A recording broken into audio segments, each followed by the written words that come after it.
சிலர் வந்துட்டு ஏதோ புத்திசாலித்தனமா கேள்வி கேக்குறத நினைச்சிட்டு காணத்தனமா விஜய் வசதியான வாழ்க்கையை விட்டுட்டு வந்திருக்கேன்னு சொல்லிட்டு தனி விமானத்துல வராரு, ஏசி கார்ல போறாரு. அவர் போட்டு இருக்கிற சட்டையோட விலை என்ன தெரியுமா, செருப்போட விலை என்ன தெரியுமா, அப்படி இப்படின்னு பல கேள்விகளை கேக்குறாங்க. அதாவது விஜய் சொல்ல வர்றது என்ன அப்படின்னா, அவர் நினைச்சா இன்னும் 30 படம் நடிச்சு சம்பாதிச்சிருக்க முடியும், அதை விட்டுட்டு மக்களுக்காக வந்திருக்கேன்னு தான் சொல்லியிருந்தாரு. சம்பாதிச்ச காசெல்லாம் விட்டுட்டு வந்தேன்னா சொல்லியிருந்தாரு. உங்களுக்கு புரியுற மாதிரி சொல்லணும் அப்படின்னா, சிலர் மாதிரி கட்சி நடத்த காசு வேணும் அப்படின்னு சொல்லி திரள் நிதி திரட்டி ஏமாற்றி அந்த காசுல சொகுசு வாழ்க்கை அவர் வாழல.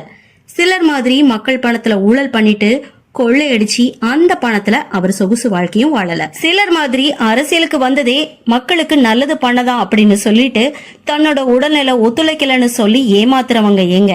சாக போற வயசுல கூட தமிழ் மக்களுக்கு எதுவுமே பண்ணணும் அப்படிங்கிற எண்ணம் கூட இல்லாம தன்னோட குடும்பத்துக்கு எப்படியாவது சம்பாதிச்சு சொத்து சேர்த்துடணும் அப்படிங்கிற ஒரே எண்ணத்துல இன்னும் 10 படத்துக்கு சைன் பண்ணிட்டு இருக்கான் தெரியுமா ஒருத்தன்.